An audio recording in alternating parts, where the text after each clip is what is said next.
আমার স্বামী এটা করে নাই রে, মারা জোট করে আমার গালাইছে। উন্নত জীবন আর পরিবারের ভাগ্য বদলের আশায় ইতালি যাওয়ার স্বপ্ন নিয়ে 2 বছর আগে বাড়ি ছেড়েছিলেন আসাদ মাতুব্বর, কিন্তু সেই স্বপ্ন অধরায় রয়ে গেল তার। বুধবার সকালে পরিবারের কাছে খবর আসে আসাদ আর বেঁচে নেই। তার মৃত্যুর সংবাদে পরিবারে নেমে আসে শোকের ছায়া। আসাদের বাবা ও স্ত্রী সন্তানদের কান্নায় আকাশ বাতাস ভারী হয়ে ওঠে। পরিবারের দাবি, দালালরা অমানবিক নির্যাতন করে তাকে মেরে ফেলেছে। শুধু মেরেই ক্ষান্ত হয়নি তারা, মরদেহ ফেরত দিতেও চেয়েছেন মোট অঙ্কের টাকা। এদিকে দালাল রুবেলের বিচার সহ নিহত আসাদের লাশ বাংলাদেশে ফেরত চেয়েছেন স্বজনরা। দিতে দিতে প্রায় 40 থেকে 42 লাখ টাকার মতো আর কি আমার দেওয়া হয়েছে। এর ভিতরে আমার 26 লাখ টাকার মনে করেন ব্যাংক রিসিটি আছে। দালালের মোবাইলে ফোন আইছে জনি মারা গেছে। এখন ভাইজনরা মারা যাওয়ার পরে আমার লাশটাও দেখায় নাই। আমার লাশটা আমি চাইছি, আমার লাশটা দেয় নাই, আমার লাশটার একটা ছবিও আমার দেয় নাই।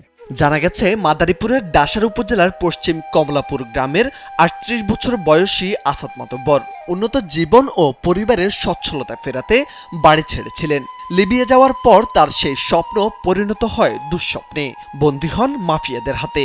মাফিয়ারা কয়েক ধাপে 42 লাখ টাকা নিলেও মুক্তি দেয়নি তাকে। 2 বছর আগে আব্দুল হাকিম মাতব্বরের ছেলে আসাদ মাতব্বরের সঙ্গে সদর উপজেলার ঝিকরহাট গ্রামের স্থানীয় দালাল রুবেল খানের মধ্যে 17 লাখ টাকায় ইতালি যাওয়ার চুক্তি হয়। তবে লিবিয়াতে পৌঁছানোর পরই টাকার জন্য দালাল চক্ররা একটি বন্দিশালায় আটক রেখে শারীরিক নির্যাতন চালায় তাকে। টাকা না দিলে প্রাণনাশের হুমকি দিয়ে মারতে মারতে রক্তাক্ত করে মোবাইল ফোনে ভিডিও কলে দেখায় পরিবারকে। পরে বাধ্য হয়ে কয়েক দফায় আসাদের পরিবারের কাছ থেকে নগদ এবং ব্যাংকের মাধ্যমে 42 লাখ টাকা নেয় দালাল চক্রটি। এরপর হঠাৎ লিবিয়া থেকে বুধবার সকালে ফোন আসে আসাদ মারা গেছেন। কিন্তু পরিবারের দাবি, আসাদকে টাকার জন্য পরিকল্পিতভাবে হত্যা করে দালাল রুবেল ও তার সহযোগীরা। রুবেল আর অরু মারা দুইজনে এক হইয়া তার লাগে আমি সকালে কথা কইছি 6টার কেলা কথা কইছি, সুস্থ মানুষ স্বাভাবিক কথা কর পর 3টার কেলা ওরা ফোন দিছে, কয় কি স্টক করিয়া মরিয়া গেছে, আমার স্বামী স্টক করে নাই রে, মারা জোট করিয়া মার গালাইছে।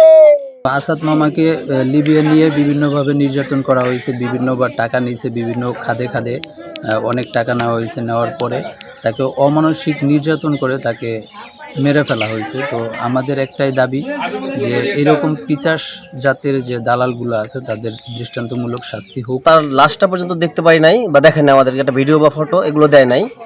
আমরা চাই এই ধরনের দালালদের এদের আইনের আওতায় এনে নির্দিষ্টমূলক শাস্তি দেওয়া হোক। এ বিষয়ে মাদারীপুরের অতিরিক্ত পুলিশ সুপার ভাস্কর সাহা জানান, ভুক্তভোগী পরিবার অভিযোগ করলে আইনগত ব্যবস্থা নেবেন। এই বিষয়ে আমাদের কাছে কোনো অভিযোগ করলে অবশ্যই আমরা ব্যবস্থা নিব।